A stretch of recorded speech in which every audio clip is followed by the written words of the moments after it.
Because my sister was killed at that riverbank. It happened during a family dinner. When I asked my son why he avoided the path near the riverbank every day on his way to school, his response was shocking. What? His words sent a chill down my spine because my son had a mysterious power. When I glanced at my husband beside me, he was even paler than I was, trembling uncontrollably. What are you talking about? Stop telling creepy stories. He raised his voice and then left the room. However, he didn't know that the truth would soon be revealed, and he would experience real fear. I got married when I was 28. My husband, Leonardo, fell in love with me and actively pursued me from the moment we met. At his request, we left my familiar San Francisco and started our newlywed life in a nature-rich countryside. My job allows me to work anywhere as long as I have a computer, so I am not bound by time or place. Gardening and strolling along the riverbank nearby became my hobbies. At 30, I gave birth to our daughter, Iris, and 5 years later, we were blessed with our son, Weston. We lived peaceful and happy days. In this life, the only thing that concerned me was Leonardo's behavior towards me. Where did you go today? One evening during dinner, as I was setting the table, Leonardo came into the living room after work and approached me. Where did I go? Just to the usual supermarket for some shopping. When I said that, Leonardo placed his bag on the sofa, loosened his tie, and for some reason, looked me up and down. You went to the cafe near the city hall, didn't you? Why are you hiding it? I didn't mean to hide anything. I ran into a friend at the supermarket entrance, and since we had some time, she invited me for a coffee. According to Leonardo, one of his colleagues who went out for lunch happened to see me and told him about it. Leonardo, who works at the city hall, has always been meticulous and wanted to keep track of my actions since we were dating. Don't lie to me. Of course not. This was our usual interaction, and I fully understood that Leonardo asked these questions out of deep love and concern for me. However, to our 7-year-old daughter Iris, it seemed like Leonardo was accusing me. Whether I was cooking, cleaning, or relaxing on the sofa, she would cling to me and never leave my side. I found the way Leonardo and Iris vied for my attention both a bit troubling and endearing. But then, an incident occurred that shook our daily life. It was around the time when the end of summer could be felt. On a slightly windy day after a hurricane had passed, Leonardo suggested we go to the nearby riverbank.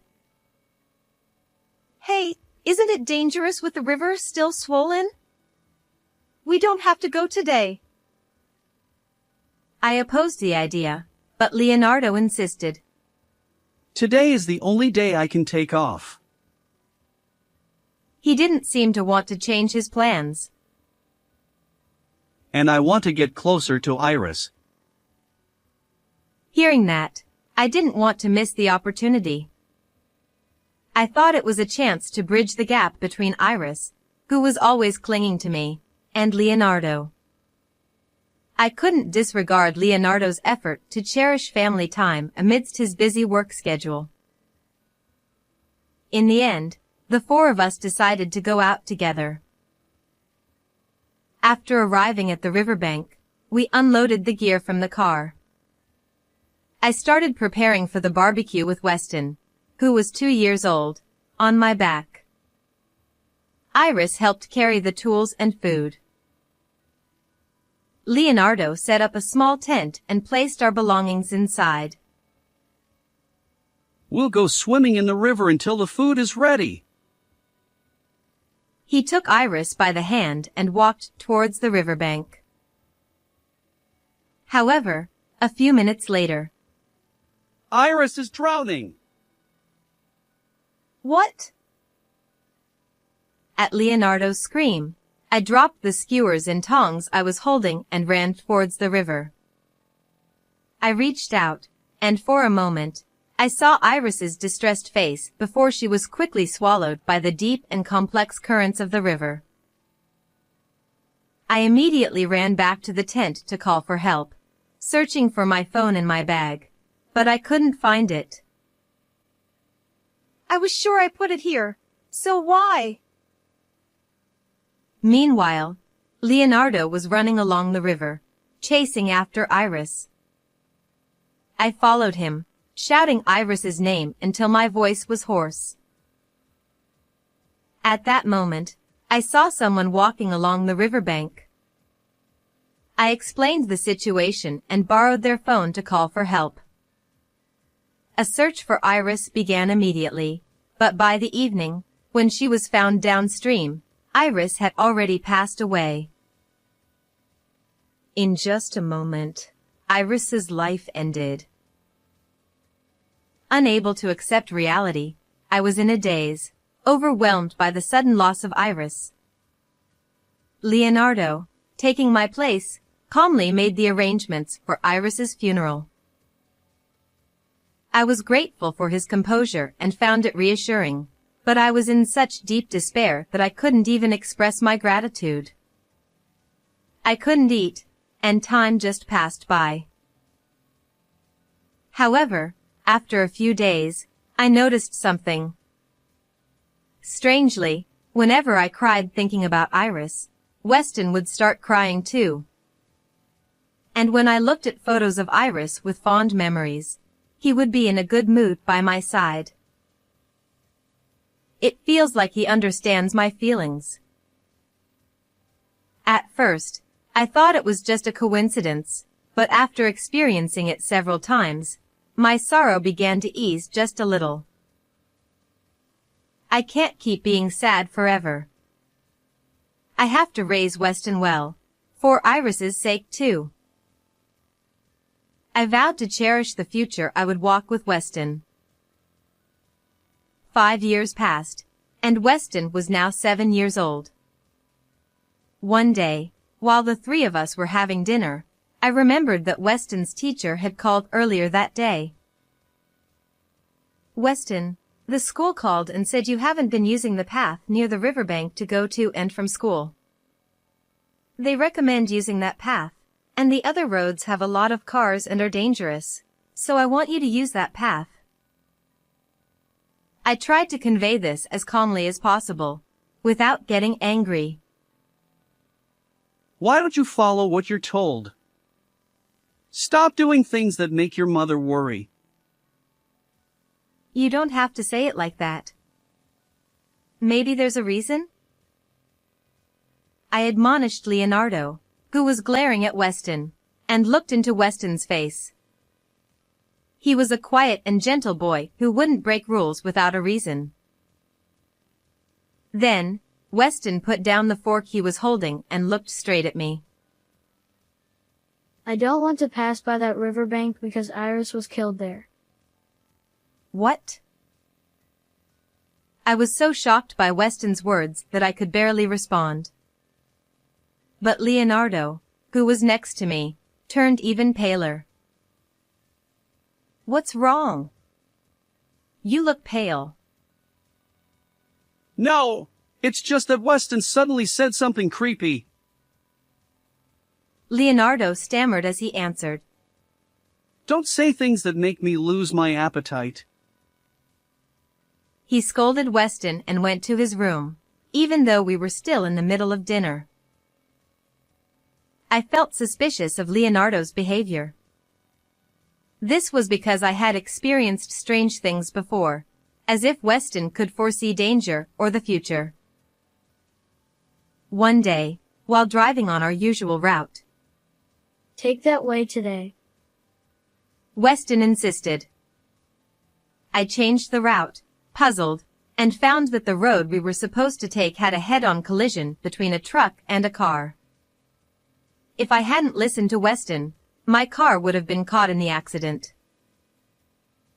Another day, while walking, we passed by an elderly woman in the neighborhood, and suddenly Weston shouted, Ambulance.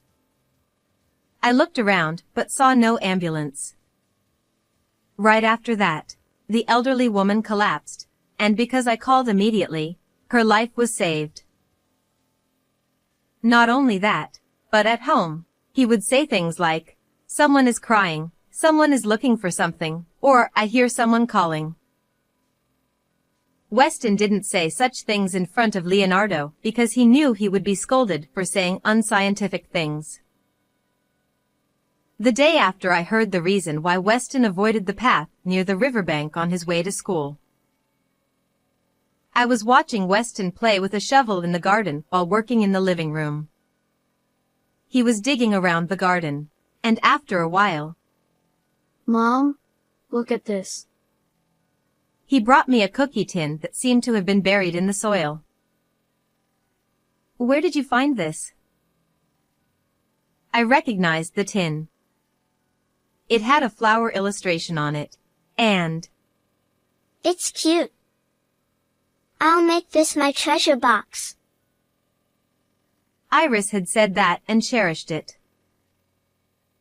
It was buried over there. Weston pointed to the vegetable garden where I plant herbs.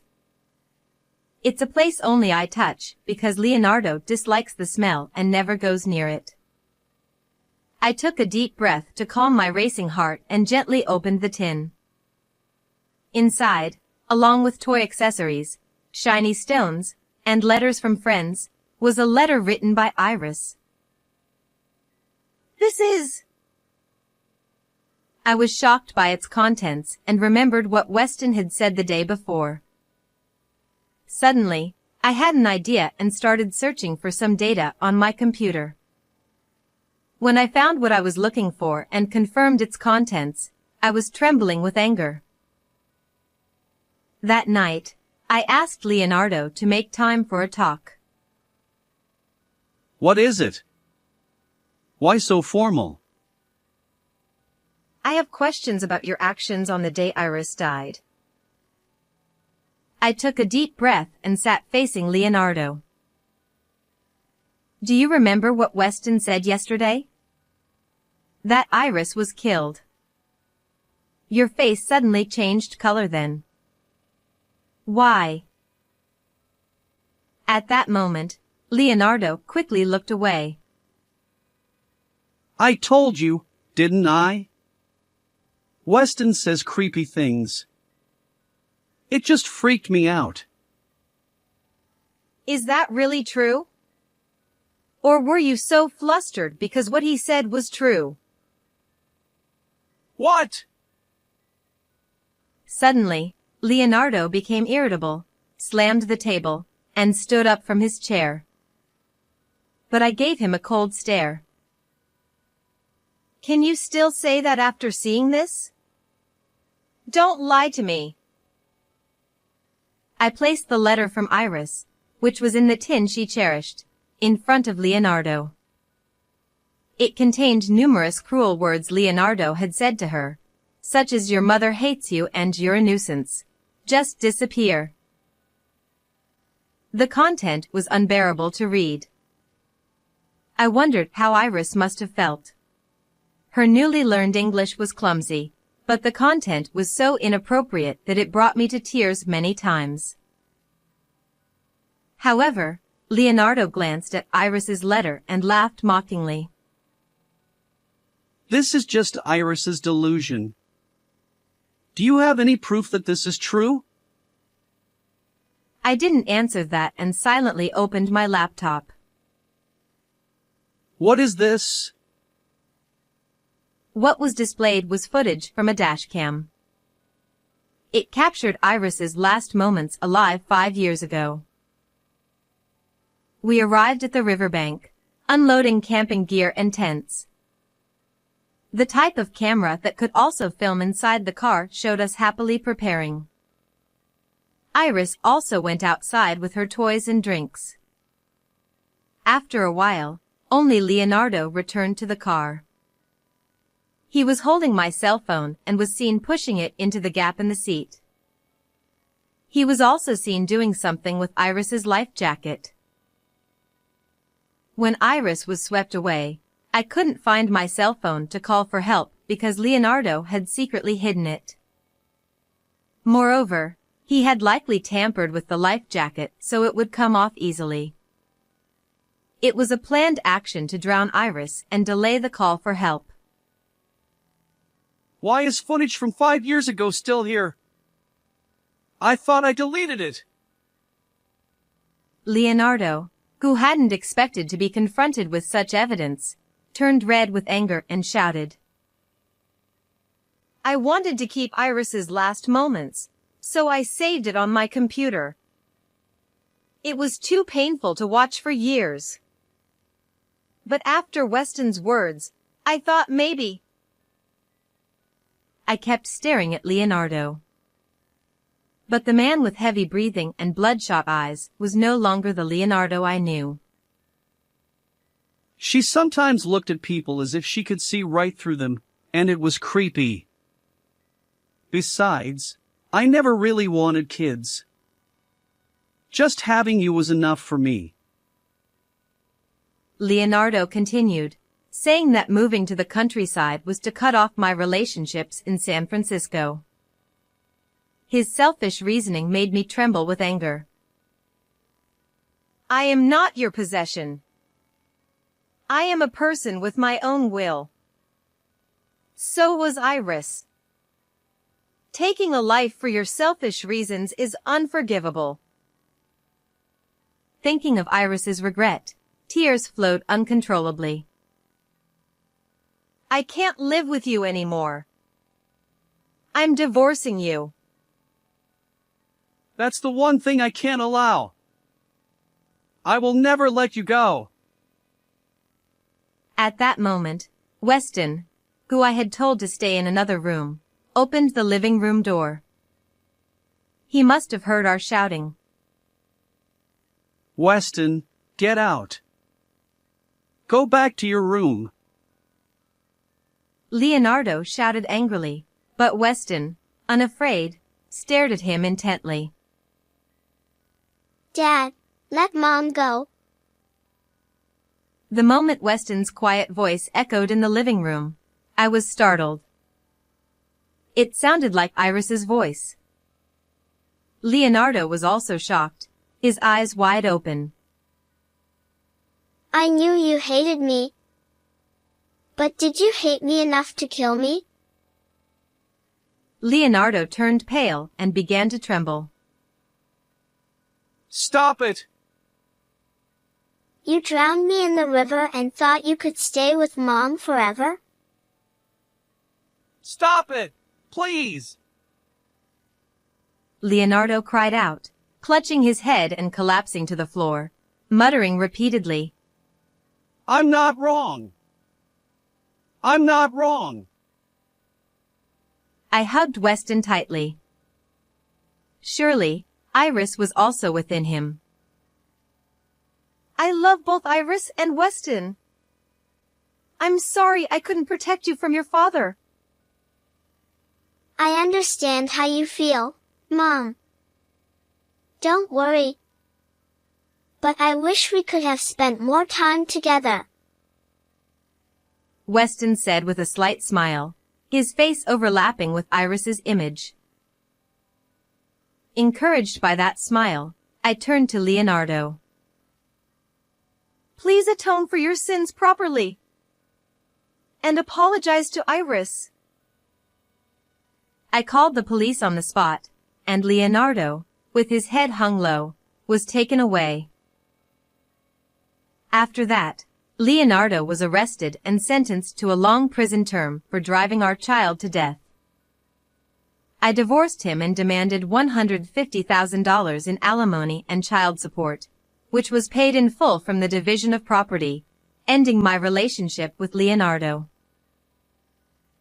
5 months have passed since then. I am spending quiet days with Weston. He no longer avoids the path near the riverbank and has stopped making strange remarks. I had avoided the river since Iris disappeared, but recently, Weston and I often go for walks there again. When we reach the riverbank, it has become a habit to float flowers we picked along the way down the river. Do you think these flowers reach Iris? Of course. I'm sure she's happy. As I gaze at the sparkling water surface, Iris's smile comes to mind. Like this gently flowing river, we too will walk towards a happy future. How did you like this story? Please subscribe to the channel. See you in the next video.